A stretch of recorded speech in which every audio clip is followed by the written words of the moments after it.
Did women have a revolution में हम लोग क्या पढ़े थे कि विमेन का रेवोल्यूशन में क्या रोल था कि जब मैन चला जाता था तो वो लोग सारा काम करती थी और शॉप भी संभालती थी, घर भी संभालती थी। उन लोगों का खुद का पॉलिटिकल क्लब भी था, लेकिन फिर भी उन लोगों को वोटिंग राइट नहीं मिला था। विमेन का क्या डिमांड था कि उनको इक्वल पॉलिटिकल राइट्स चाहिए एज दैट ऑफ मेन। लेकिन ये वोटिंग राइट उन लोगों को 1946 में मिला, ऑलमोस्ट 200 साल के बाद। अब हम लोग पढ़ेंगे एबॉलिशन ऑफ स्लेवरी। ये जो स्लेव सिस्टम था ये कैसे अबॉलिश हुआ, कैसे हटा। तो one of the most revolutionary social reforms of the Jacobian regime was the abolition of slavery. मतलब जब जैकोबिन गवर्नमेंट फॉर्म हुआ तो वो लोग स्लेव सिस्टम को हटाया। The colonies in the Caribbean, Martinique, Guadeloupe and San Domingo were important suppliers of commodities such as tobacco, indigo, sugar and coffee. ये सब जगह पे इन सब का प्लांटेशन था, लेकिन यूरोपियंस दूर दूर जाकर काम करना पसंद नहीं करते थे और वो भी इतना मेहनत का काम है। तो इसका क्या मतलब है कि ये प्लांटेशन साइट्स में वर्कर का कमी रहता था। इसके वजह से क्या हुआ, यूरोपियंस क्या करने लग गए, अफ्रीका से स्लेव्स को खरीदने लग गए। यूरोपियंस और अमेरिकन्स दोनों मिलकर अफ्रीका से स्लेव खरीदने लग गए। तो ये ट्रायंगुलर स्लेव ट्रेड बन गया। ये 17th सेंचुरी में स्टार्ट हुआ।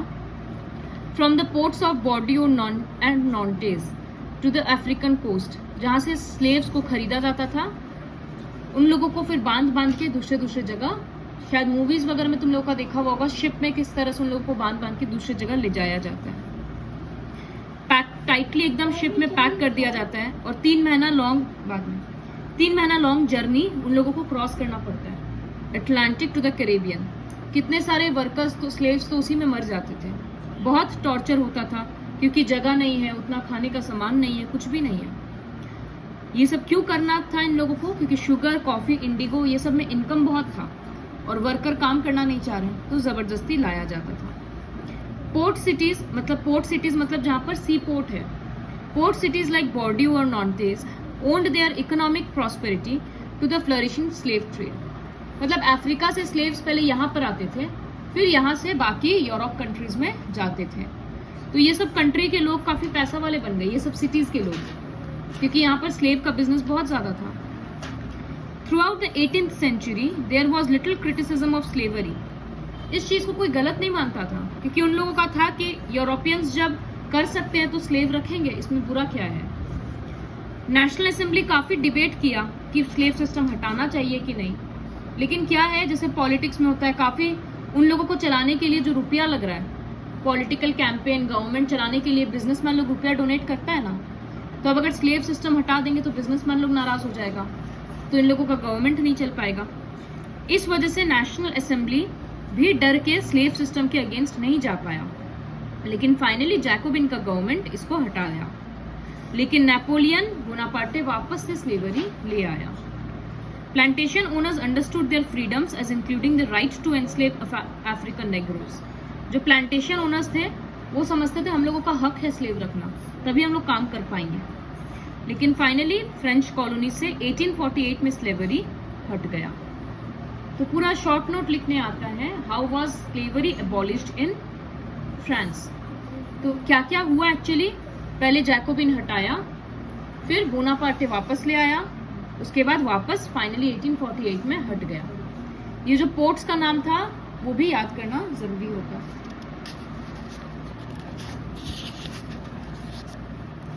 उसके बाद the revolution and everyday life. Can politics change the clothes people wear, language they speak या बुक्स दे रीड। पॉलिटिक्स में इन सब का क्या रोल है। तो फ्रांस में 1789 का रेवोल्यूशन के बाद हम लोग देखेंगे कि काफी सारा चेंजेस आया। रेवोल्यूशनरी गवर्नमेंट्स ये बात अपने ऊपर ले लिए कि हम लोग आइडियाज ऑफ लिबर्टी, इक्वालिटी ये सब डेली प्रैक्टिस करेंगे और स्प्रेड करेंगे message. One important law that came into effect after the storming of Bastille was the abolition of censorship. पहले जो किंग सेंसरशिप लगा रखा था कि जो भी प्रेस में प्रिंट होगा वो परमिशन से होगा, वो रूल को हटाया गया। In old regime all the written materials, cultural activities, books, magazine जो भी होता था किंग के परमिशन से होता था। लेकिन declaration of rights of man और सिटीजन बोला कि ये सब जरूरी नहीं है, क्योंकि सबको फ्रीडम ऑफ स्पीच मिलना चाहिए। तो वो एक बहुत बड़ा चेंज था। फिर इतना सारा न्यूज़पेपर, बुक्स, पैम्फलेट्स ये सब छपने लगा, लोग ज़्यादा से ज़्यादा चीज़ पढ़ने लग गए, तो उससे उन लोगों में नेशनलिज्म का स्पिरिट और आगे बढ़ा। वो लोग फ्रेंच रेवोल्यूशन का कंसेप्ट को आपस में डिस्कस करने लग गए, क्योंकि अब सबके पास इंफॉर्मेशन आने लग गया। Each side sought to convince the other, सब लोग डिबेट करने लग गए कि मेरा पॉइंट सही है, मेरा पॉइंट सही है। गाना वगैरह बजने लग गया, ये सब म्यूजिक, मूवीज, ये सब चीज से काफी लोग इन्फ्लुएंस होने लग गए। तो ये था कि ओवरऑल लाइफ में रेवोल्यूशन का क्या फर्क हुआ। तो सिर्फ इतना ही फर्क हुआ कि उन लोगों में अवेयरनेस और ज्यादा आया और हर तरफ से उन लोगों को अब इंफॉर्मेशन मिलने लग गया। तो इन सब का कंक्लूजन क्या था? इन 1804 Napoleon crowned himself emperor of France, और वो सोचा कि जिस तरह से फ्रांस को कैप्चर किए बाकी सारा कंट्रीज को भी कैप्चर करेंगे। तो वो बड़ा बड़ा डायनेस्टीज को हटाता और खुद कैप्चर करता पहले, फिर उसको तो आगे बढ़ना था, तो वो अपना किसी फैमिली मेंबर को वहां पर रख के आगे बढ़ जाता। Napoleon saw his role as a moderniser of Europe. वो सोचा कि हम यूरोप को मॉडर्नाइज कर रहे हैं, नया नया आइडियाज ला रहे हैं। काफी सारा वो चेंजेस लाया प्राइवेट प्रॉपर्टी का सिस्टम में। वो वेट और मेजरमेंट का यूनिफॉर्म सिस्टम इंट्रोड्यूस किया, जैसे हम लोग यूज करते हैं ना सबके लिए केजी वेट के लिए मार्केट वगैरह में, उसी तरह से ये अलग अलग यूनिट लेकर आया। शुरू में लोगों को ये चीज़ अच्छा लगा कि नेपोलियन फ्रीडम ला रहा है, बाद में लेकिन इसका टेक्निक अच्छा नहीं लगा लोगों को, क्योंकि ये बहुत ज़्यादा ही कंट्रोल कर रहा था। फिर नेपोलियन आर्मी फाइनली हार गया in the battle of Waterloo. तो ये लाइन लर्न करना है। Many of his ideas that carried the revolutionary ideas of liberty and modern laws on to the other parts of Europe had an impact on people long after Napoleon had left. इसका जो कुछ अच्छा ideas था और policies था, उसका असर लोगों में हमेशा के लिए रहा। The ideas of liberty and democratic rights बहुत इंपॉर्टेंट है। फ्रेंच रेवोल्यूशन का यही लेगेसी है।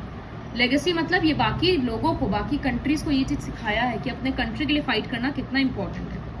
इनफैक्ट हम लोग इंडियन हिस्ट्री में भी पढ़े, राजा राम मोहन रॉय और कितने सारे सोशल रिफॉर्मर्स थे जो लोग फ्रेंच रेवोल्यूशन से इंस्पायर हुए थे। These spread from France to the rest of the Europe during the 19th century. ये जो डेमोक्रेटिक आइडियाज था फ्रांस में शुरू हुआ और ये यूरोप के बाकी कंट्रीज में स्प्रेड हुआ। फिर धीरे धीरे सब कुछ इवॉल्व होते गया और सब लोग फाइट करने लग गए कि हम लोगों को मोनार्की को हटाना है। जैसे यहाँ लिखा है, टीपू सुल्तान और राजा राम मोहन रॉय भी फ्रांस का रिवॉल्यूशनरी आइडिया से इन्फ्लुएंस हुए थे। So this is all about French revolution.